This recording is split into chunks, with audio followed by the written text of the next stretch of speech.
इस वीडियो में मैं आपको दिखाऊंगा नई स्कॉर्पियो का दमखम, चाबी में मिलने वाले नए features, front facing third row seat जो शायद आपको पसंद ना आए, और स्कॉर्पियो में बच्चे सुखाने के लिए सनरूफ। नमस्कार दोस्तों, मेरा नाम है गगन और स्वागत है आज की इस वीडियो में जहां हम बात करने वाले हैं महिंद्रा स्कॉर्पियो एन के बारे में। ये स्कॉर्पियन नहीं है, स्कॉर्पियो एन है और लगभग सब नया है इसके बारे में, तो दैट्स वाई दैट एन। अब इस पर्टिकुलर वीडियो में जो है मैं पेट्रोल की बात करूंगा, डीजल की बात करूंगा, मैनुअल की बात करूंगा, ऑटोमेटिक की बात करूंगा, ऑफ रोड की भी बात करूंगा, ऑन रोड की भी बात करूंगा। ऑफ रोड तो कम चला है but on road I think almost 1200 kilometre हमने इसको चला लिया है, मतलब अलग अलग वेरिएंट्स को चला लिया है कलेक्टिवली। तो सबकी बात करते हैं। चलिए आगे बढ़ने से पहले इस वीडियो क्लिप को देखिए जो कि आपको किसी एक्शन फिल्म की लग रही होगी, लेकिन नहीं, ये बस स्कॉर्पियो एन के साथ में बिताए गए 1200 किलोमीटर में से कोई एक आधा किलोमीटर है। ओके जी, तो चाबी से शुरुआत करते हैं। और ऐसा नहीं है कि इस बार चाबी में कुछ नया नहीं है। वेल हाँ, चाबी जो है उसमें आपके पास में बटन वही 3 है, चाबी का स्टाइल वही पुराना है, जो कि महिंद्रा को डेफिनेटली अपग्रेड कर देना चाहिए। मतलब यहाँ पे नया लोगो तो आ गया है, बट इस चाबी में जो है कुछ नई चीज़ें दी गई है। लॉक और अनलॉक बटन अगर आप दबाए रखेंगे तो आपको जो है विंडोज़ प्लस सनरूफ जो है वो रोल अप रोल डाउन हो जाएगी। अभी मैं दबा के रख रहा हूँ तो आप देखो ये फ्रंट 2 विंडोज़ जो है बेसिकली ड्राइवर और पैसेंजर साइड वाली है वो खुल गई है, और प्लस ऊपर सनरूफ जो है वो खुल गई है, और गाड़ी में से गरम हवा बाहर आ रही है। वो इसलिए क्योंकि गाड़ी जो है धूप में खड़ी थी, अब तो थोड़ी धूप कम हो गई है, बट गाड़ी में आपको जो है और ज़्यादा चीज़ें मिलने लगी। कनेक्टेड कार फीचर मिलता है, तो आप उसके थ्रू गाड़ी को जो है रिमोट स्टार्ट वगैरह भी कर सकते हो। एनीवे, यहाँ पे आपको और क्या चीज़ें मिलती है। अगर आपके पास में इधर आपको एलईडी लाइट्स मिलती है, लोअर ट्रिम में एलईडी लाइट नहीं मिलेगी कंप्लीटली। यहाँ पे reflector based LED high beam, ये लो बीम जो है प्रोजेक्टर बेस्ड है, ये फॉग लैम्प प्रोजेक्टर बेस्ड है। यहाँ DRL है आपके पास में, ये पार्किंग सेंसर है, और ये आपके पास में यहाँ पे कैमरा है, और ये पर्टिकुलर आप जो देख पा रहे हैं ये इंडिकेटर्स यहाँ पे है, जो कि ऑब्वियसली जब गाड़ी लॉक अनलॉक आप करेंगे तब जो है वो जलते हैं, तो वो भी आप देख सकते हो। और ये अभी जो बार बार गाड़ी बोल रही थी उसका मतलब है कि लोकेटर इसको बेसिकली कहा जाता है। अभी स्कॉर्पियो के लुक्स जो हैं वो देखो, कई लोगों के अलग अलग ओपिनियंस हो सकते हैं लुक्स जैसी चीज़ों पे, बट फ्रंट से और साइड में मेरे पर्सनल ओपिनियन ये है कि गाड़ी बहुत ही बढ़िया लगती है। किसी भी तरीके की कोई कमी नहीं है। इस पर्टिकुलर कलर में शायद आपको वो रॉबस्टनेस और वो टॉर ना दिखाई देता हो, बट अगर आप इस गाड़ी को ब्लैक कलर में देखेंगे या डार्क ग्रीन कलर में देखेंगे तो वहाँ पे जो है आपको बहुत अच्छी लगेगी। अभी रियर में जब आते हैं तो थोड़ी सी सिचुएशन अलग है, मतलब मेरे को पर्सनली रियर से उतनी सुंदर नहीं लगती है। हाउएवर गाड़ी हल्की ग्रो करने लगी है। मैं पिछले 2 दिन से लगातार चला रहा हूँ इस गाड़ी को, और मतलब बार रियर देख चुका हूँ। इनफैक्ट 2 गाड़ियाँ हैं मेरे पास में, तो एक आगे क्रॉस करती थी, पीछे आ जाती थी, तो उस वजह से जो है मैंने बार देखा है गाड़ी को अंदर बाहर। तो रियर जो है अब थोड़ा ठीक लगने लगा मुझे, से कोई खास प्रॉब्लम है नहीं। इट्स जस्ट कि मुझे लगता है अगर महिंद्रा प्लान नहीं कर रहा था इनिशियली कि वो सेगमेंट वहाँ पे दिया जाए सीट्स वगैरह में रियर में, तो इस तरीके का दरवाज़ा जो है वो नहीं लगाना चाहिए था उनको। मतलब बेसिकली डोर जो है पीछे का बोनेट का, वो बोनेट नहीं सॉरी बूट का, वो नहीं देना चाहिए था। अगर वो ऊपर खुलने वाला तो ज़्यादा बेहतर होता। प्लस अगर जैसे ये यहाँ इतना लंबा लग रहा है, इसको यहाँ कुछ और तरीके से वो कहते हैं ना कि इस ओवरऑल यूनिफॉर्मिटी जो बन रही है लंबी सी, उसको तोड़ने की कोशिश की जाती है तो बढ़िया होता है। बट एनीवे, मैं उतना बढ़िया डिज़ाइनर नहीं हूँ जितना महिंद्रा के पास में होंगे, तो आई डोंट नो क्या कुछ कैसा है। आप अपने जजमेंट जो है वहाँ पे ला सकते हैं। लाइट्स अच्छी लगती है, हालांकि पिछली स्कॉर्पियो की लाइट मुझे बहुत ही ज़्यादा पसंद थी। इसके अंदर में क्या क्या आता है लाइट्स में, और यहाँ पे जो है रियर लाइट्स आपको मिल रही है। इधर आपके पास में ये मिल रही है आपको ब्रेक लाइट्स मिल रही है, इंडिकेटर्स मिल रहे हैं। ये रिवर्स लाइट है, रिवर्स लाइट में कोई कॉस्ट कटिंग नहीं है, एक इधर है और एक उधर है, और काफ़ी ज़्यादा ब्राइट है वो रिवर्स लाइट।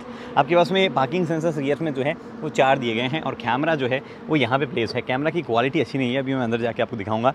महिंद्रा का लोगो जो नया वाला है वो यहाँ थोड़ा सा बेटर लगता है XUV के मुकाबले, और वेल इंटीग्रेटेड लगता है। ऐसा लगता नहीं है कि बाद में सोच के लगाया गया है, तो वो एक अच्छी चीज़ यहाँ देख पा रहे हो।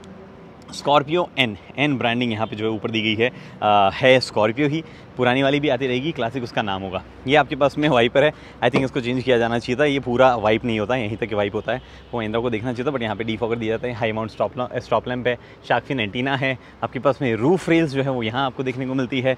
और अगर आप इधर क्लोजली देखें तो आपके पास में ये स्पेयर टायर है, छोटा है, मतलब अलॉय नहीं है साइज़ में। और ये आपके पास में एग्जॉस्ट आप यहाँ देख पा रहे हैं, एक साइड इधर निकला हुआ है। अभी ये पर्टिकुलर जो व्हील्स हैं ये 18 इंचेस के व्हील्स हैं, बट ये 18 इंचेस के व्हील्स सिर्फ आपको ऑटोमेटिक में मिलेंगे। मैनुअल में टॉप एंड में आपको 17 इंच के मिलेंगे, और बाकी सारे नीचे के वेरिएंट में व्हील कैप मिलेगा स्टील रिम के साथ में। लेकिन जो 4 डिस्क देख पा रहे हैं वो स्टैंडर्ड है, वो एक अच्छी चीज़ यहाँ पे है। मड प्लस स्नो वाले टायर लगे हुए हैं, 250/60 R18 ये टायर की साइज़ है, 108H रेटिंग जो है वो यहाँ पे है।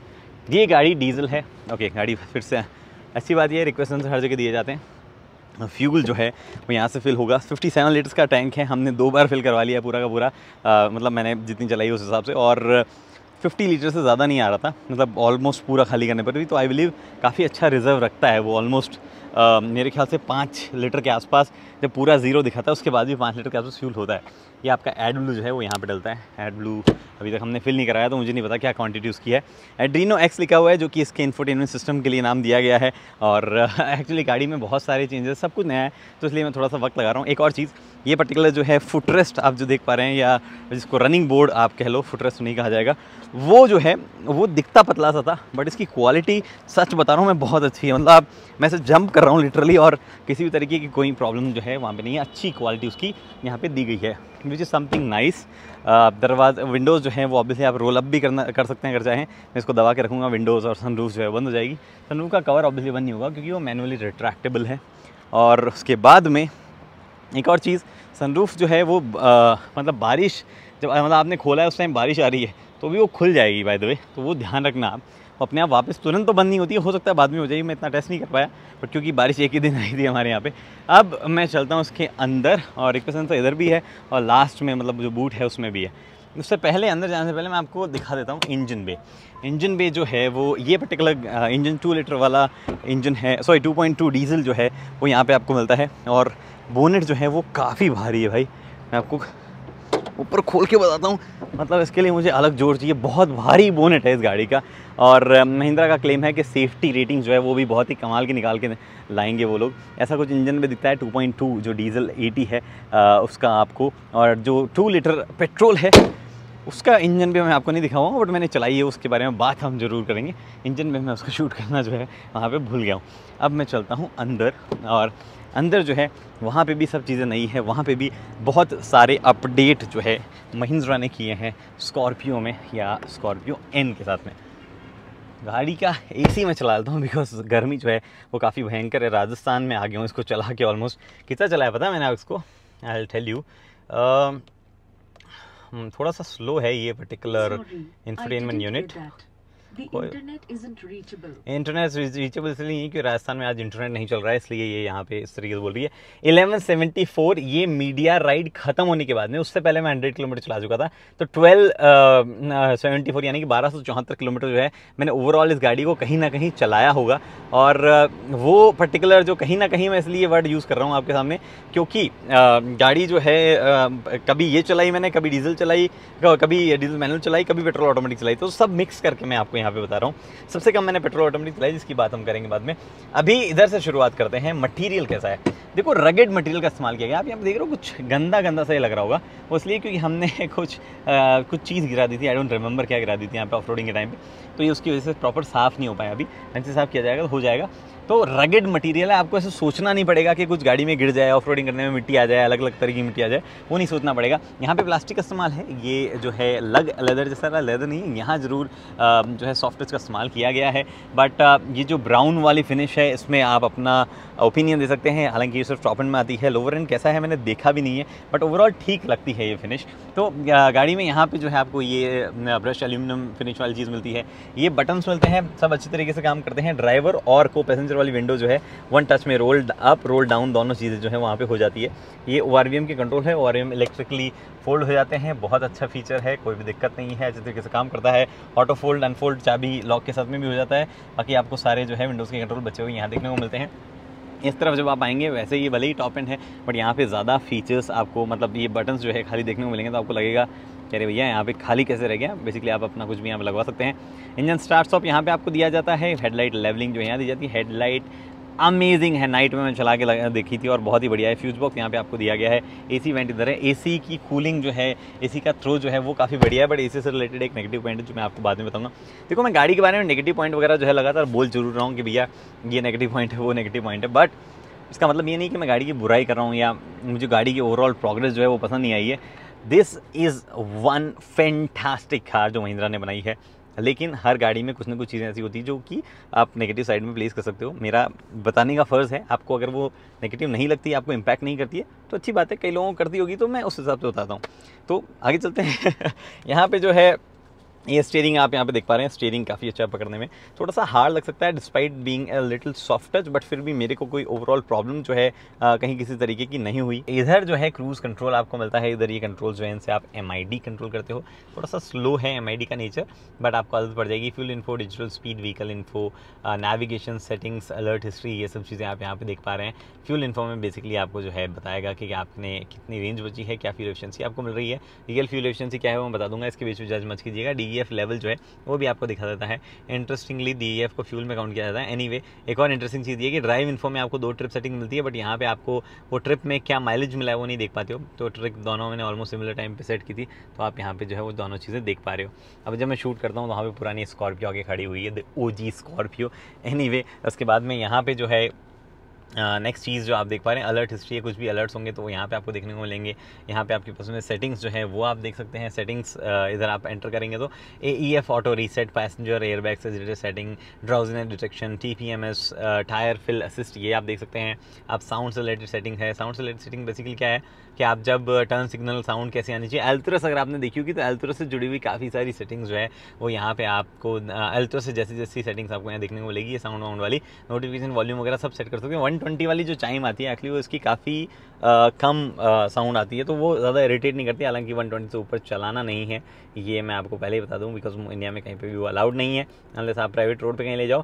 क्लॉक टाइप, फैक्ट्री रीसेट वगैरह वगैरह जो है सेटिंग्स आप यहाँ पे देख सकते हैं। इसके बाद में आपके पास में नेविगेशन जुड़ी हुई सेटिंग है। एंड्रॉइड ऑटो यहीं दिख जाता है, विच is a very nice thing. Not just that, गाड़ी में अपना इनबिल्ट नेविगेशन जो है वो भी है। अभी मैं आपको एंड्रॉइड ऑटो चला के इसलिए नहीं दिखा सकता हूँ क्योंकि मतलब वो मैप चला के इसलिए नहीं दिखा सकता हूँ क्योंकि इंडिया में राजस्थान में जो है इंटरनेट अभी बंद किया गया है।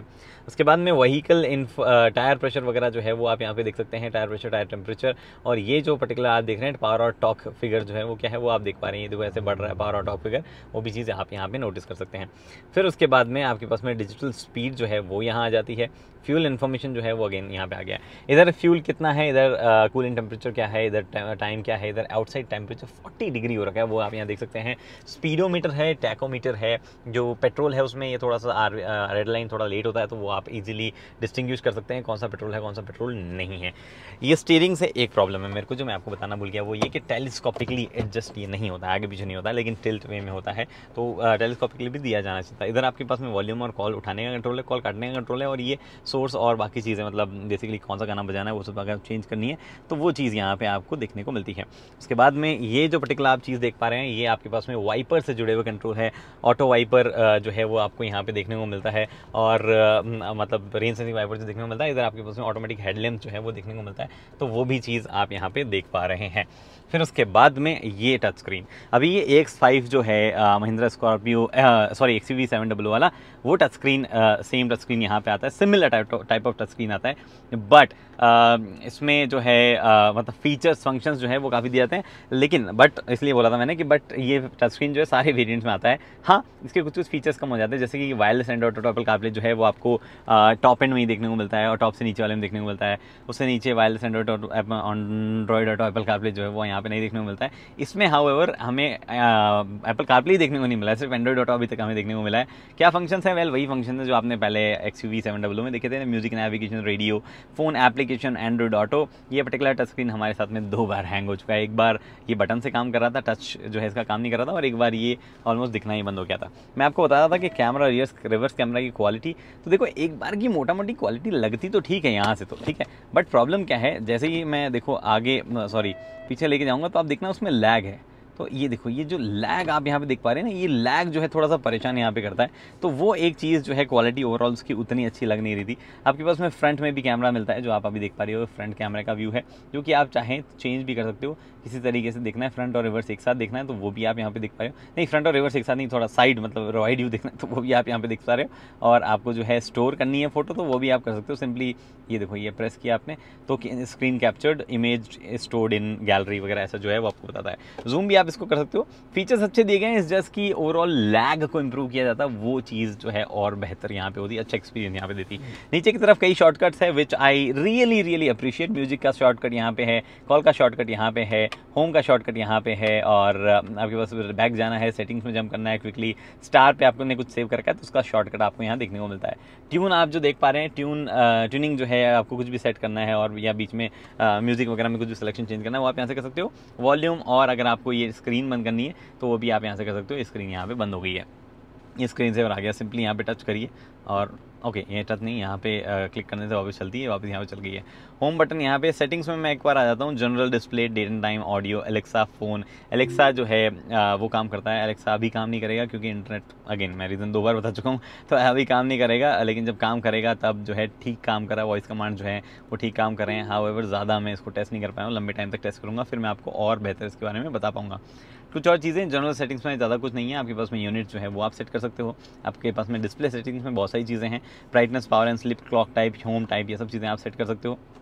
उसके बाद में date and time, audio, Alexa, phone settings में बेसिकली आपको एंड्रॉइड और एप्पल का प्ले कौन से फ़ोन से कनेक्ट करना है, ब्लूटूथ से क्योंकि वायरलेस कर सकते हो आप इसमें, तो वो भी आप यहाँ से सेलेक्ट कर सकते हो। नीचे की तरफ ड्यूल जोन क्लाइमेट कंट्रोल आपको देखने को मिलता है। ये ड्यूल जोन क्लाइमेट कंट्रोल आपको एक्टिवेट करना है तो आप यहाँ से कर सकते हो। सिंक में रखना है तो ये कर सकते हो। मल्टीपल चीज़ों के लिए बटन्स दिए गए हैं। See honestly I love buttons, और स्कॉर्पियो की बाकी ओनर्स भी अप्रिशिएट करेंगे, लेकिन थोड़ा सा बटन्स के टाइप या इन चीज़ों को और लग्जरी बनाया जा सकता था, बट वो पर्पज़ जो है उसके लिए स्कॉर्पियो बनी नहीं है, उस लग्जरीनेस के लिए स्कॉर्पियो बनी नहीं है। तो I am still okay with all these button. Shortcut यहाँ पे भी कंटिन्यू होते हैं। Drive mode, zip, JAP, zoom जो कि डीजल में मिलते हैं आपको, वो आप यहाँ से सेलेक्ट कर सकते हैं और वो आप यहाँ चेंज कर सकते हैं। हिल डिसेंट कंट्रोल इसमें काम करता है, अनलाइक थार में हमने कभी भी काम करता नहीं देखा, बट यहाँ पे काम करता है और उसके बारे में अभी ड्राइव करते हुए बात करेंगे। ऑफ रोड करते वक्त ये आप देख पा रहे हैं ट्रैक्शन कंट्रोल आपको जो ऑन ऑफ करना है तो वो आप यहाँ से कर सकते हैं। हैजार्ड लाइट, कैमरा, SOS अगर आपको देखना है तो ये। पैसेंजर एयरबैग ऑन है या नहीं है वो वार्निंग आप यहाँ पे। रेगुलर USB चार्ज करने के लिए ये आपसे, ये चार्ज करने के लिए, ये USB कनेक्ट करने के लिए। पावर आपके पास में यहाँ मिलता है, वायरलेस पावर मतलब वायरलेस चार्जिंग के लिए। बड़े फ़ोन जो है वो थोड़े से ऊपर रहते हैं बिकॉज ऑफ दी पैड जो यहाँ पर यूज़ किया गया है, लेकिन इस पैड को आप हटा सकते हैं, बट वो फिर आपका जो है फ़ोन टिकेगा नहीं, इधर उधर भागता रहेगा। चार्ज हो रहा है क्या फिर? हाँ, चार्ज तो फिर भी हो रहा है और ये गाड़ी वार्निंग भी देती है यहाँ पे कि आप डिवाइस, जैसे मैं बंद करके चल जाऊँ तो बोलेगा कि आपका डिवाइस जो है सॉरी P में शिफ्ट कर दो तो बोलेगा कि आपका डिवाइस जो है वो उसमें रह गया। हालांकि थोड़ा लेट बोलता है, मतलब ये देखो मैंने दरवाज़ा खोला और ये मैंने बंद कर दिया, अब जो बोला है कि डिवाइस जो है आपका वहाँ रह गया। थोड़ा फटाफट भी बोल सकता था ना ये, बट कोई ऐसे बड़े इशू ऐसा जो है उसमें नहीं है।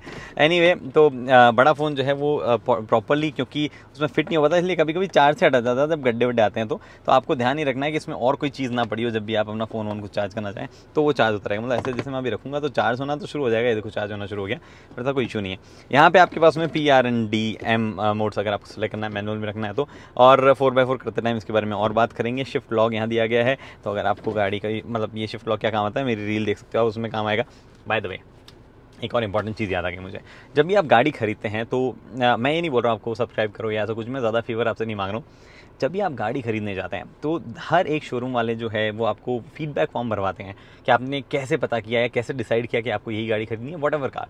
मैं आपसे रिक्वेस्ट करता हूँ कि वहाँ पे प्लीज़ लिखना शुरू कीजिए कि मैंने इस पर्टिकुलर चैनल का वीडियो देखा। ऐसे मत लिख के आए ऑनलाइन या यूट्यूब, ऐसे मत लिखा कीजिए। आप लिख के आइए कि जैसे आपने गगन चौधरी का चैनल देखा तो लिख दीजिए कि गगन चौधरी का मैंने चैनल देखा, उसका कोई और चैनल देखा तो लिख दीजिए कि उसका चैनल देखा, फिर मैंने डिसाइड किया।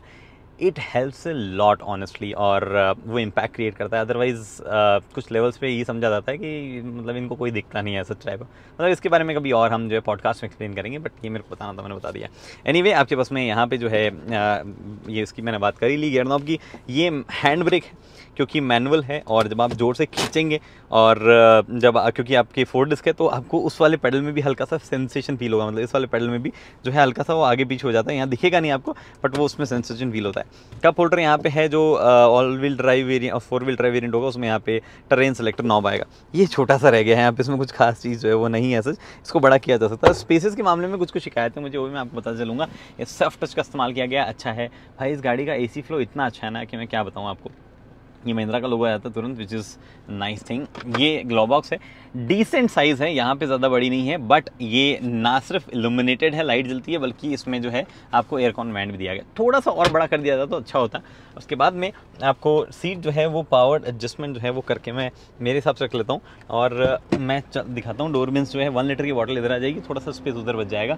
ज़बरदस्ती ठूसोगे तो शायद 1 लीटर की बॉटल जो है उसमें थोड़ी हवा निकाल के डालोगे तो आ जाएगी, बट उतना ज़्यादा काम की नहीं है। हाउएवर स्कॉर्पियो में सीट यहाँ से जो एक्सेस नहीं कर पाते थे एग्जिस्टिंग स्कॉर्पियो में, इसमें कर सकते हैं, which is a nice thing.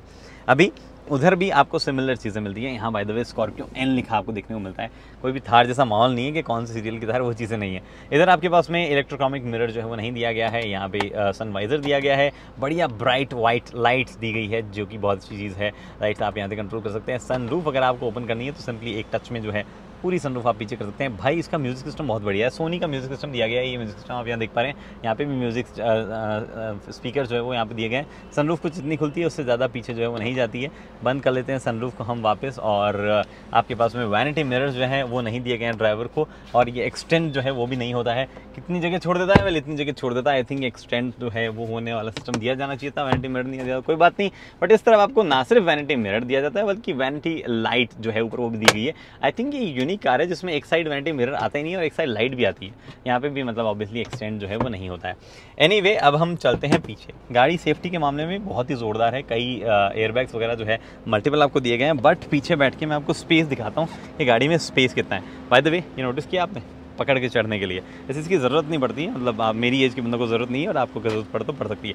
नीचे भी एयर फ्लो जो है बहुत ही बढ़िया दिया गया जगह जगह। पुरानी स्कॉर्पियो में इतनी फैसिलिटीज़ नहीं थी बाय द वे। कुछ छोटी छोटी चीज़ें करते करते बहुत ही ज़्यादा काम कर दिया महिंद्रा ने इन पे। ये लंबार सपोर्ट एडजस्टमेंट है, 4 वे सीट एडजस्टमेंट जो है वो आपको मिलता है, 6 वे एक्चुअली। आगे पीछे रेक्लाइन, ऊपर नीचे सीट आपको करनी है तो वो आपको यहाँ पर एडजस्टमेंट मिलता है, और आगे पीछे मिलता है। हालांकि ये टॉप एंड का फीचर है। अब मैं चलता हूँ रियर में, और कितना क्या स्पेस है। वेल यहाँ पे ये आवाज़ इसलिए आ रही है क्योंकि चाबी लेके मैं बाहर आ गया हूँ।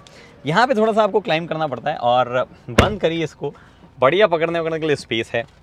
यहाँ पे अच्छा स्पेस है, ये वायर पता नहीं कहाँ से आ गया इसमें, बढ़िया यहाँ पे स्पेस है। और यहाँ पे जो फ़ोन रखने का एक अलग से स्पेस है, मैगजीन रखने के लिए स्पेस है, और नीचे भी जो है काफ़ी अच्छा स्पेस है, कोई दिक्कत नहीं है। आपके पास में यहाँ पे लंबा support Thai support for something 5'8" वाले बंदे के लिए, वो भी अच्छी है, तो वो भी अप्रिशिएट किया जाएगा। यहाँ पे हेडरूम अच्छा है, थोड़ा सा स्कूप आउट यहाँ किया गया। लंबी सनरूफ नहीं देने का एक रीज़न ये यहाँ पे रहा है। यहाँ पे आपको लाइट दी जाती है, अगेन अ ग्रेट थिंग, अच्छी ब्राइट लाइट दी गई है। ये वाले एसी वेंट्स दिए गए हैं, रियर पैसेंजर्स को एसी में कोई प्रॉब्लम नहीं होने वाली है। इनफैक्ट फ्रंट वालों की भी हवा यहाँ तक फ्लो हो जाती है, काफ़ी स्ट्रॉन्ग है। यहाँ पे एडजस्टमेंट भी आपको दिया गया है।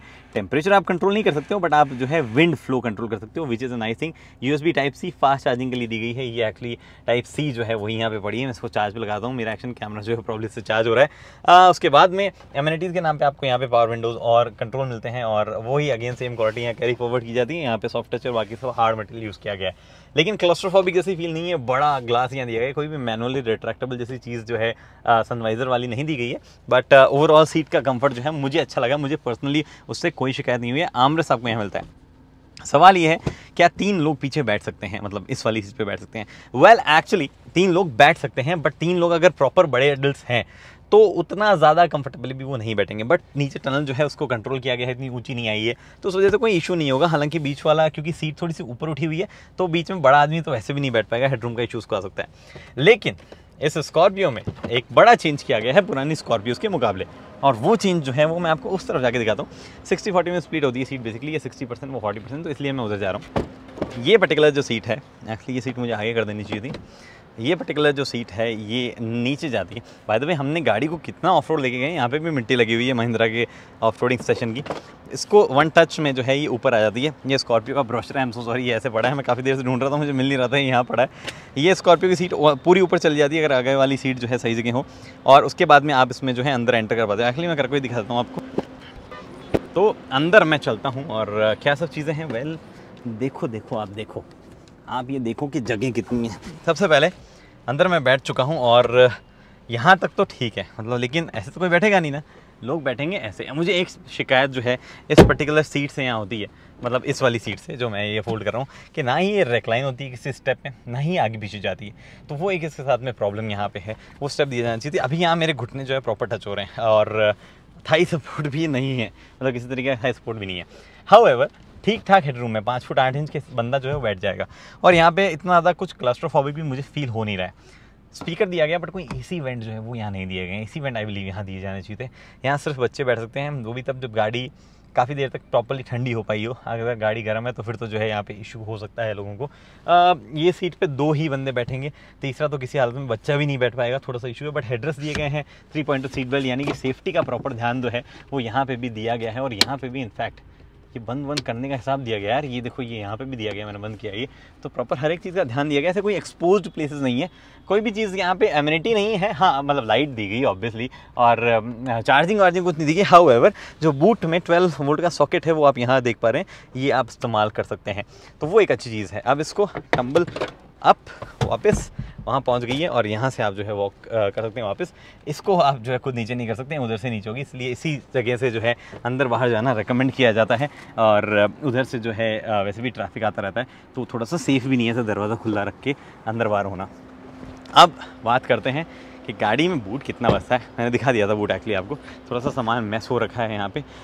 इतना सा बूट यहाँ पे मिलता है। हाउएवर अगर आप इसको बंद करें, इस चीज़ को बंद करें तो आप जो है इनको नीचे गिरा सकते हैं और बूट जो बढ़ा सकते हैं। मुझे लगता है जो स्प्लिट सीट ऐसी वाली आती थी वो दी जानी चाहिए थी। महिंद्रा ने वो प्रॉब्ली इसलिए नहीं दी क्योंकि यहाँ पे जो है सेफ्टी रेटिंग जो है उसके थ्रू प्राप्त करना अच्छा नहीं होता। बट ऑनेस्टली बता रहा हूँ मैं, जो स्कॉर्पियो खरीदता है उसको ज़्यादा सेफ्टी रेटिंग की परवाह होती नहीं है। उसका मतलब वो माइंडसेट से नहीं आता है वो सेफ्टी रेटिंग के हिसाब से, वो ऑलरेडी एसयूवी है तो उसको वैसे भी सेफ फील होता है।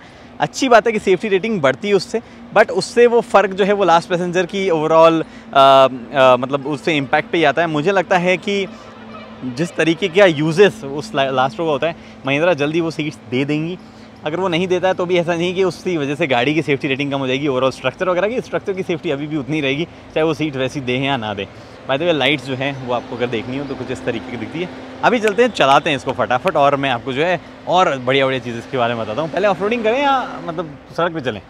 चलो पहले ऑफ रोडिंग करते हैं। ओके जी, तो हम अभी एक्चुअल में हैं 2 व्हील ड्राइव में और ऐसे ही चल रहे हैं बस। अभी तक तो मतलब ऐसा कुछ सिचुएशन आई नहीं है जहाँ 4x4 की ज़रूरत पड़े।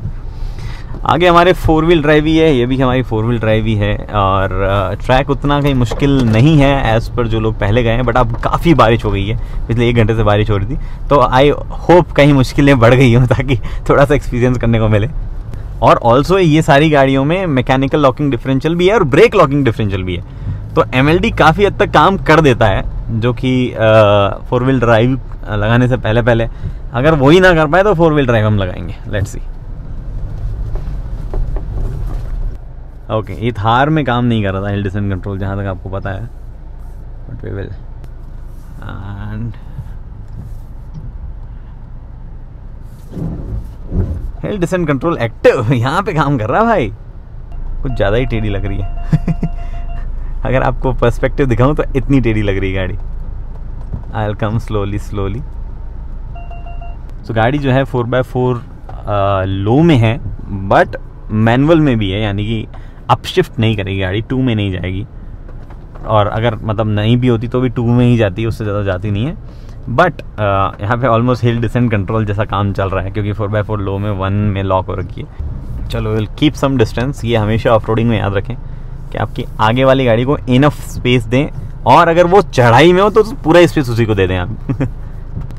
वो डिसेंट पॉइंट तक जा चुकी है, so we will start climbing now. और स्कॉर्पियो के लिए एक बच्चों का खेल है, सच बता रहा हूँ। और थार के लिए तो 2 बच्चे गोदी में लेके खेल ले, ऐसा खेले।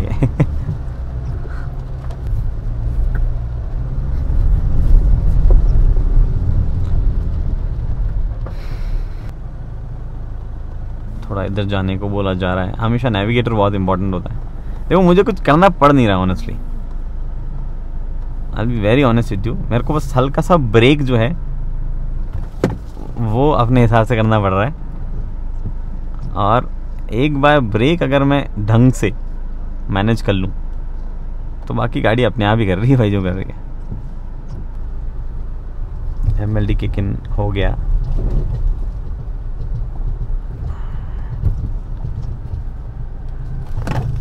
Okay nice. ओ भाई, यहाँ गिरा तो पानी में गीला हो जाऊंगा मैं, तो बहुत ज़्यादा ही टेढ़ी हो गई ये गाड़ी।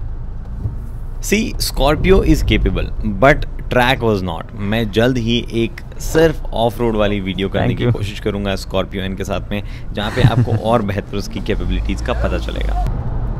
ओके जी, तो ड्राइवर सीट से बात करते हैं स्कॉर्पियो एन चलाने में कैसी है।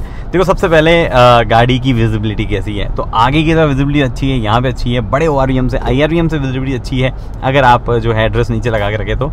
कैमरा का मैंने बता दिया है कि दिए गए हैं आगे पीछे, विच इज़ अ नाइस थिंग, थोड़ा सा लैगी है और ए पिलर थोड़ा सा मोटा है तो वो विजिबिलिटी में आपको हल्का सा इशू कर सकता है। लेकिन ऐसे बैठ के पकड़ने के चलाने में अलग मज़ा है। लेकिन उससे बात करते हैं एर्गोनॉमिक्स की। एर्गोनॉमिक वाइज जो है ये वाली साइड अगर आपकी साइज़ ज़्यादा है, अगर आपका बल्क ज़्यादा है तो आपको थोड़ा सा टच हो सकती है लगातार, हालांकि चुभ कहीं नहीं रही है, विच is a nice thing. Unlike safari Harry जिसमें चुभता था ये पार्ट, वो ये चीज़ यहाँ नहीं होती क्योंकि ये सॉफ्ट रखा गया है। सॉफ्ट इन द सेंस मतलब प्लेन ऐसे रखा गया है, कुछ भी बाहर एजेस नहीं निकल रखे हैं, जो एक अच्छी चीज़ यहाँ पे है।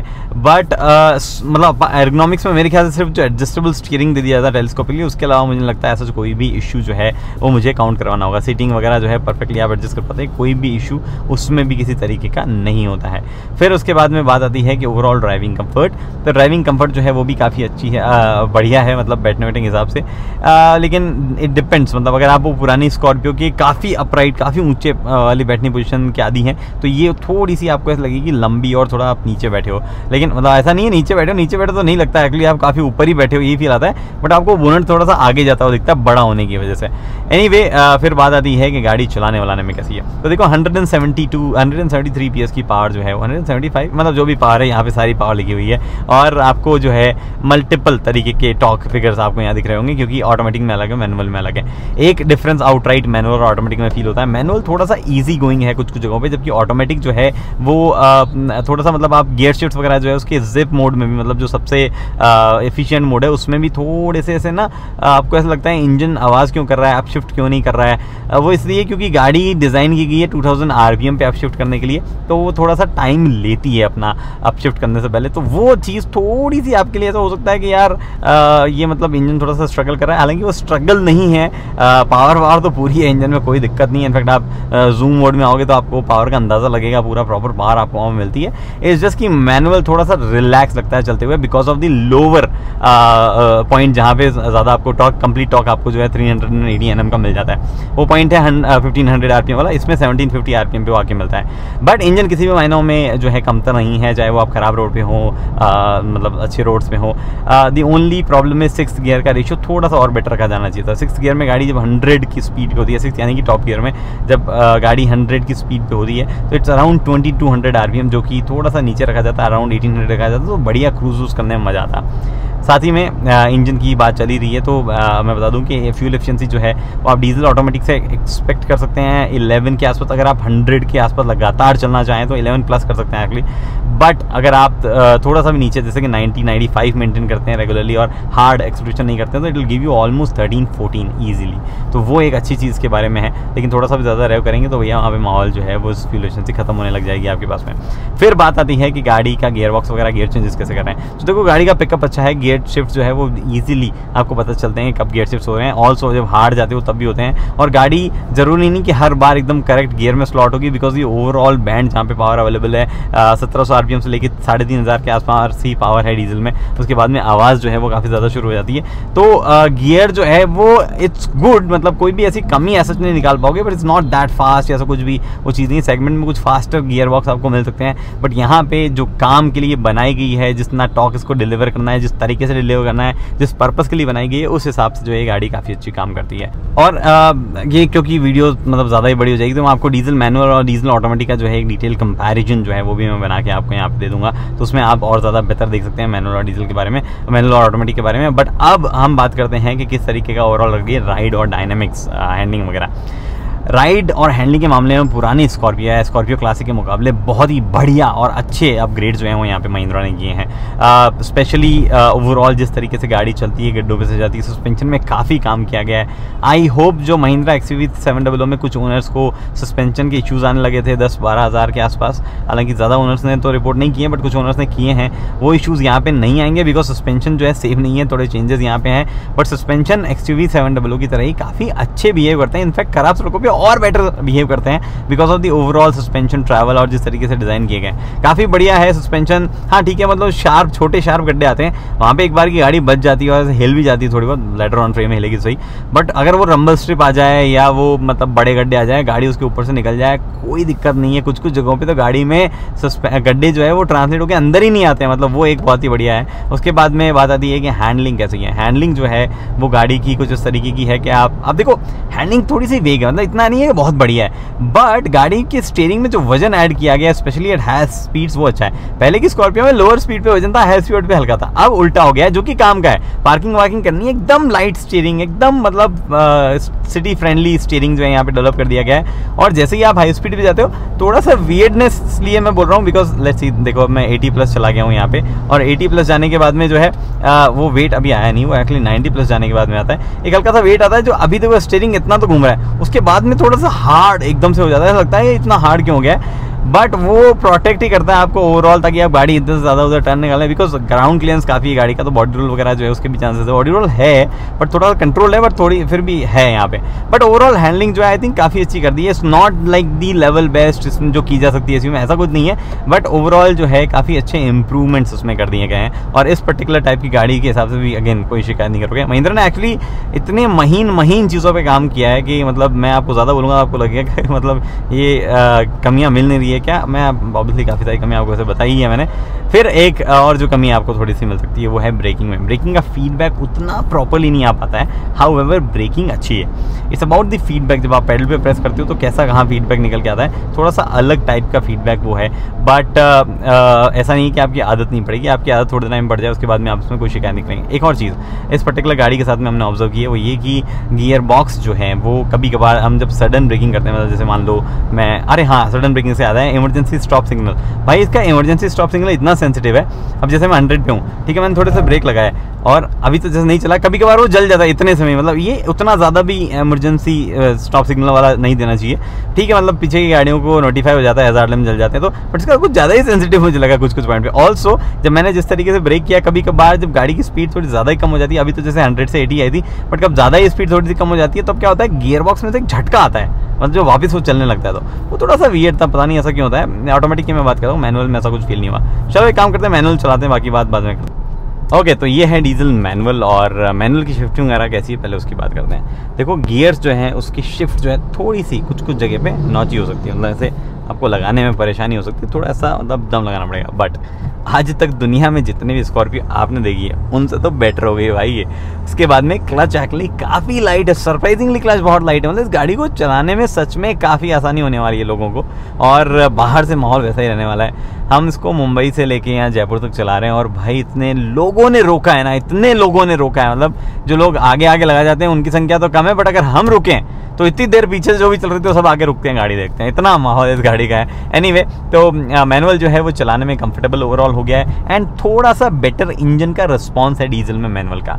पेट्रोल में मैनुअल मैंने जो है वो नहीं चलाया, पेट्रोल में ऑटोमेटिक मैंने चलाया, जिसकी अभी मैं बात करता हूँ, बट ओवरऑल यहाँ पे जो है इसमें भी सिमिलर चीज़ें देखने को मिलती है, इसमें भी कोई एज सच जो है मतलब बड़ा डिफरेंस नहीं है, apart from the gear box जो यहाँ पे चेंज हुआ है, और थोड़ा सा जो गियरिंग है वो यहाँ पे भी सेम ही है, मतलब सेम गियर बॉक्स ऑब्वियसली, मतलब सेम गियर बॉक्स नहीं बट सिमिलर गियरिंग जो है वो यहाँ पे भी रखी गई है। 100 जब आप चलाते हो तो आपको 2200 RPM के आसपास जो है वो पहुँच जाता है। फ्यूल एफिशिएंसी हाउएवर थोड़ी सी बेटर है यहाँ पे, आप मान सकते हैं कि 1 kmpl प्लस 1 या 1.5 kmpl प्लस जाएगी, तो अगर आप कॉन्स्टेंटली 100-105 मेंटेन करते हैं तो इसमें फ्यूल एफिशिएंसी आपको 12 के अराउंड मिल सकती है, 11.5-12, बट अगर आप थोड़ा सा नीचे आते हैं, प्रॉब्ली 90-95 मेंटेन करते हैं, तो you can go up to 14.5, 15, 16, उससे नीचे जाने पे और ज़्यादा निकाल सकते हैं, उसकी कोई सीमा नहीं, सीमा तो है, मतलब एक टाइम के बाद और कितनी फ्यूल एफिशिएंसी निकालेगा ये engine, but overall fuel efficiency अच्छी है। NVH एक ऐसी चीज़ जो मैं बताना भूल गया, NVH के मुकाबले में गाड़ी में भयंकर इंप्रूवमेंट्स है, बाय गॉड मैं क्या बताऊँ आपको। पुरानी वाली स्कॉर्पियो का इंजन जो है ऑलमोस्ट कैबिन के अंदर ही सुनाई देता था। एक मात्र चीज़ जो NVH में मुझे लगता है और बेटर की जानी चाहिए थी वो विंड नॉइज़ है, बट उसके अलावा कोई चीज़ नहीं है। ऐसा नहीं है इंजन सुनाई नहीं देता है, वाइब्रेशंस आपको कॉन्स्टेंटली हल्की हल्की स्टीयरिंग पे आपको पता चलती रहती है, गियर नॉब हिलना बंद हो गया है, वैसी वाली चीज़ यहाँ पे नहीं होती है, बट जो कैबिन के अंदर आती है स्पेशली एट क्रूज़, वो स्पीड वो नॉइज़ जो है बहुत ही कम है, और ओवरऑल अगर आप रेव करते हो तभी जाके नॉइज़ जो है आपको सुनाई देने लगती है, वरना इतनी कोई नॉइज़ नहीं आती है। अगर आपको ये जो छिटपुट NVH से भी प्रॉब्लम है भाई, तो आप पेट्रोल पे जंप करो फिर। कुछ और छिटपुट चीज़ें, छोटी मोटी मतलब मोटी बातें लाइट जो है वो बहुत ही बढ़िया एल्यूमिनेशन है, स्पेशली ये जो टॉप एंड ट्रिम है उसका, ये आप जो करंटली देख पा रहे हो, हमने रात में ड्राइव की थी, उसका एल्यूमिनेशन है काफ़ी बढ़िया। ओवरऑल थ्रो है लाइट का, हर एक चीज़ जो है वो अच्छी लगती है। लो बीम का थ्रो थोड़ा सा नीचे की तरफ आप कह सकते हो, बट हाई बीम जो है वो बढ़िया काम करती है। इट्स माई रिक्वेस्ट कि जब तक ज़रूरत ना हो हाई बीम पे गाड़ी ना चलाएं, सामने वालों को तकलीफ होती है और भी काफ़ी जो है उसके कॉन्स हैं। बट आप जो है लो बीम भी इसकी काफ़ी बढ़िया है, तो आपको हाई बीम वैसे चलाने की ज़रूरत नहीं पड़ेगी, बट अच्छी हाई बीम अगर ज़रूरत पड़े तो। उसके बाद में गाड़ी का AC जो है वो इफेक्टिव है। हाउएवर हमने लास्ट रो पे टेस्ट नहीं किया है, तो वी डाउट के लास्ट रो पे वो उतना इफेक्टिव होगा। और उसके बाद में गाड़ी जो है उसका साउंड सिस्टम बहुत ही बढ़िया है। सोनी का ये पर्टिकुलर साउंड सिस्टम चलते वक्त भी जो है काफ़ी बढ़िया रहता है। ये पर्टिकुलर जो चाइम्स है जो कि चेंज कर सकते हैं, ये भी मुझे अच्छी लगती है। अलग अलग गाड़ियों में अलग अलग आ रही है, मतलब हमारे डीजल मैनुअल में अलग थी, मैनुअल में अलग है, पेट्रोल डीजल ऑटोमेटिक में जो है वो अलग है। उसके बाद में और क्या रह गया, और मुझे कुछ बताना था, और ऐसी कोई चीज़ जो है वो ऐसा मुझे नहीं बतानी है आई थिंक। हाँ, एक और राइड ओवरऑल जो है वो सेटल्ड है, बट जो अपने सीमेंटेड टार्मैक है, सीमेंटेड रोड जो हैं वहाँ पे वो आपको ज़रूर गाड़ी जो 100+ जाने में थोड़ा वॉबली टाइम लग सकती है। बट इन टर्म्स ऑफ कि 100+, 120+, वेल मुझे ये सूचित करते हुए बहुत ही हर्षोल्लास के साथ बता पा रहा हूँ मैं, बहुत ही खुशी महसूस हो रही है कि गाड़ी जो है 140 के आसपास भी काफ़ी स्टेबल चलती है, विच is a very nice thing. But वो सीमेंटेड रोड पे नहीं है, वो टारमैक पे ही स्टेबल चलती है। स्कॉर्पियो एंड पेट्रोल 80 मैंने 100 किलोमीटर के आसपास चलाई थी, बट आई विल नॉट से मच अबाउट इट हियर। उस पर एक सेपरेट वीडियो बनाना बनता है, क्योंकि मैंने मैनुअल पेट्रोल नहीं चलाई है, तो दोनों का साथ में बना देंगे, मैनुअल पेट्रोल और मैनुअल ऑटोमेटिक का। तो बात ये है कि स्कॉर्पियो एन जो है उसमें वो माहौल रहा है या नहीं है, इस कंक्लूजन पे जो है, मतलब ओवरऑल चीज़ों को जो है समराइज़ करके मैं बताता हूँ। देखो, टॉर जो है वो अलग अलग चीज़ों से आता था, लुक से आता था, एक अलग तरीके से आप गाड़ी को मॉडिफाई करवाते थे, मतलब काले शीशे करवाते थे, उससे आता था। तो भौकाल आता है नहीं आता, वो आप डिसाइड करिए। गाड़ी जाइए शोरूम पे देखिए, अलग अलग कलर्स में, स्पेशली ब्लैक और ग्रीन कलर में देखना, वो आप डिसाइड करिए। उसके बाद में गाड़ी काम की कितनी है। पिछली स्कॉर्पियो की कई प्रॉब्लम्स थी, फैमिली बैच उसको इसलिए नहीं लेते थे कि भैया कंफर्टेबल नहीं है, ठीक है मैं चला लेता हूँ आसपास, ऑफ रोड ले जाता हूँ, चलता है। यहाँ पे कंफर्ट लेवल ऊपर चले गए हैं, बट अभी भी सेगमेंट में बाकी जो गाड़ियाँ हैं उतनी ऐसा नहीं है कि उनमें सबसे ज़्यादा कंफर्टेबल होगी है। इनफैक्ट महिंद्रा XUV 700 ही जो है कंफर्ट के मामले में थोड़ी ज़्यादा बेहतर है इस गाड़ी के। वो अंडरस्टूड चीज़ है, क्योंकि वो मोनोकॉक बेसी चैसी पे बनी हुई है, यहाँ पे लैडरॉन फ्रेम है, मोनोकॉक बेस पे हो, तो वो सस्पेंशंस वगैरह जो है अच्छे किए गए हैं, हैंडलिंग अच्छी की गई है, हर एक चीज़ में इम्प्रूवमेंट महिंद्रा ने किया है, फीचर्स सुधारे हैं, प्राइस भी बढ़ाई है। बट किसी भी तरीके से ऐसा नहीं है कि ये रिप्लेस कर देगी आपकी फैमिली कार्स वगैरह को। अच्छी बात ये है कि जो कंफर्ट बढ़ा है उसके साथ में कैपेबिलिटीज़ में कमी नहीं आई है। कैपेबिलिटीज़ आज भी गाड़ी की बहुत ही बेहतरीन है, अगर आप 4x4 दो तो अगर आपको फ्रीक्वेंटली ऑफ रोड जाना है तो आप 4x4 लो, अगर आपको ऑफ रोड नहीं जाना है, अगर आपको सिर्फ ऐसे ही माहौल वाहौल बनाना है, तो आप जो है बेटर जज कर पाएंगे जब आप गाड़ी को फ्लैश में देखेंगे, मतलब आप देखेंगे। मैं ये एश्योर कर सकता हूँ कि चलाने में बेहतर हुई है गाड़ी, और मैं एश्योर कर सकता हूँ कि कंफर्ट थोड़ा सा बेहतर हुआ है। बाकी प्राइस जो है अलग अलग वेरिएंट की इतनी ज़्यादा डिफरेंस है कि 10 लाख तक का डिफरेंस वहाँ पे आ जा रहा है, वो आप बेहतर जज कर सकते हैं कि आपको कौन सा वेरिएंट लेना है। अगर आपको मेरी हेल्प चाहिए तो मैं कोशिश करूँगा कि वेरिएंट बाय वेरिएंट जो है अलग अलग वीडियोज़ भी बना दूँ। फिलहाल दोस्तों इस वीडियो में इतना ही, उम्मीद करता हूँ वीडियो पसंद आए दोस्तों, लाइक शेयर सब्सक्राइब आप कर सकते हैं। अगले वीडियो दोस्तों हेलमेट पहनिए, सीट बेल्ट पहनिए, सुरक्षित चलिए। धन्यवाद।